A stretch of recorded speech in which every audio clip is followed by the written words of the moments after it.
We're giving more benefits and protections for folks who already have health insurance, and we created a new market for folks without health insurance so that they get a better deal, and then we're providing tax credits to help folks afford it.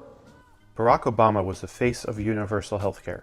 He promised to make health care more available for all Americans.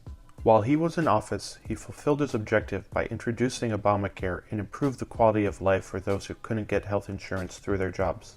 I think Obamacare has been helpful to a lot of Americans. I personally know some who were able to finally get health care for the first time in their life after Obama's health care plans.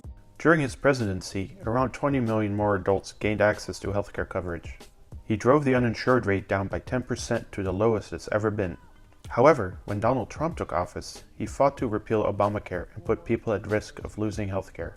But we'll get it done. You know, I said from the beginning, let Obamacare implode. By the Trump administration to strike down the entire Affordable Care Act could leave millions of Americans without coverage. White House figures put the number of uninsured closer to 26 million. I have been able to afford health care in the past.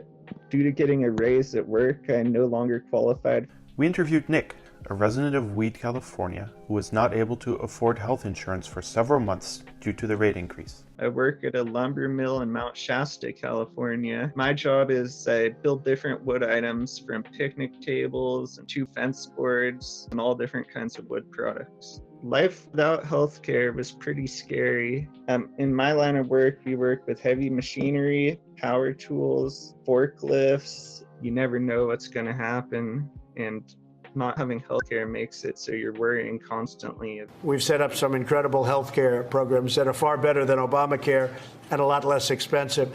Trump and the Republican Party have spent a decade vehemently attacking Obamacare, while personal health care expenses have skyrocketed.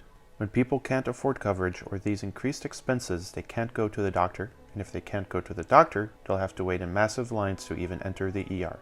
Part of my life where I feel like was negatively affected by being poor and having only access to the federal healthcare program was the fact that you often get access to lower quality doctors. You have higher wait times to be seen by a doctor, and you're often expected to go to hospitals that have overcrowding and very long wait times.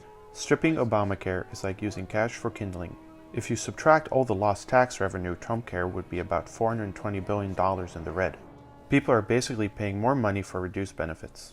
Although a lot of media attention has been focused on the Trump administration for their mishandling of healthcare, there are still a lot of common misconceptions remaining. My name is Melissa Strawn, and I am the founder and CEO of MyPeopleNow.com. I've talked to quite a few lower income people who weren't aware that healthcare options were available to them. They have a misconception that it's incredibly hard to get or lengthy or that they won't qualify. One area that I disagreed on greatly with Obamacare is that it was required because the people who ended up paying the fee for not getting health insurance were often the people who were too broke to afford the health insurance through Obamacare. I believe any civilized, developed nation needs to have a single-payer healthcare program, which essentially means that there should not be a single resident of the United States of America who does not have access to healthcare. The truth is that the Affordable Care Act is an imperfect law which can be improved upon. However, congressional Republicans and Donald Trump aren't proposing improvements for the ACA and only wish to repeal it. Michael Bloomberg, the former mayor of New York City, is making great strides to help fix healthcare. For example, Bloomberg is actively advocating expanding healthcare to our elders, our families, our children, and our homeless. My name is Lee, and I was homeless on and off for about 16 years. I was riding my bike one time to go get a pack of cigarettes, and this lady took a left-hand turn right into my bike as I was crossing the lane.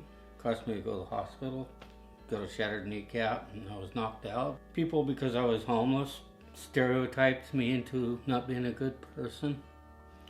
I mean, I was clean. I just had a shower. I had clean clothes on. When they found out I was homeless, they rushed me out of the hospital. Didn't want me there. I've seen a lot of friends who didn't get so lucky. They didn't have family that cared about them. They didn't care about themselves. I've always told my kids, you have to love yourself before you can love anybody else. School is a privilege. It's not being forced upon you. You could quit now, but you are not gonna get anything in life. The only time you fail in life is when you quit.